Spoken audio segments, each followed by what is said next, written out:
हे राधा रानी, जो इस मार्ग पे चलने वाले होते हैं ना, तो उनकी फरियाद भी इन्हीं से है। हम चाहकर भी आपके चरणों की चाकरी और आपकी भक्ति नहीं कर पाते। हालांकि ठाकुर जी की कृपा से, श्री महाराज की कृपा से,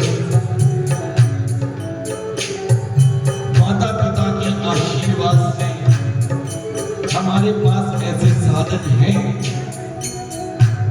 ऐसा दर है, ऐसा नाम है कि जिसको लेने से हम कर जाते। बड़े किशोरी जी, पर ये आपकी कृपा के बिना संभव नहीं। क्यों संभव नहीं?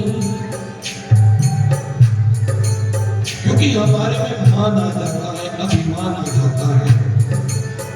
जरा सा नाम क्या ले लें तो अपने रास्ते को छोड़ बैठते हैं, भूल जाते हैं। पर एक प्रेमी की चाहना यही है कि राधा रानी, अगर आप मेरे साथ हैं,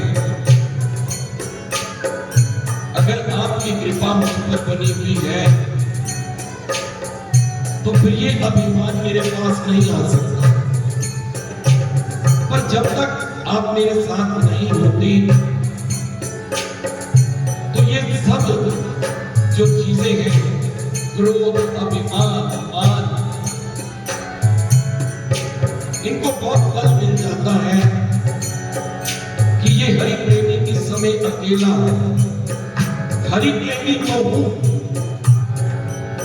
पर हरि प्रेमी तब पूर्ण होता है जब साथ में राधा रानी की कृपा, किशोरी जी की कृपा। तो इसलिए ये मेरी चाहना, ये मेरी प्रार्थना आपके चरणों में है। श्यामा जो इतना उपकार कर दो, अपनी ही भक्ति का मुझको वर दो।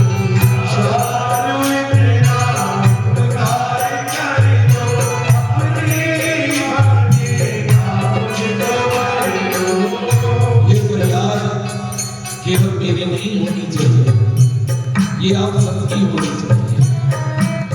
अगर हमारे बीच में कोई एक भी ऐसा व्यक्ति हो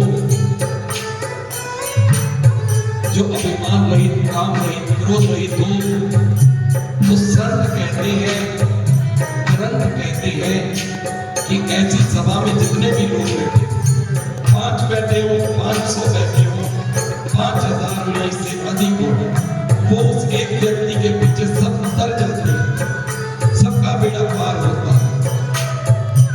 ये कलयुग है, बहुत मुश्किल है कि कोई ऐसा व्यक्ति नहीं। तो इसलिए ये पापियों की महफिल है और ये जज है। तो हर एक को अपनी बात बनानी है, अपने गुनाह पेश करने हैं। तो वकील कौन है? वकील किशोरी जी, राधा रानी।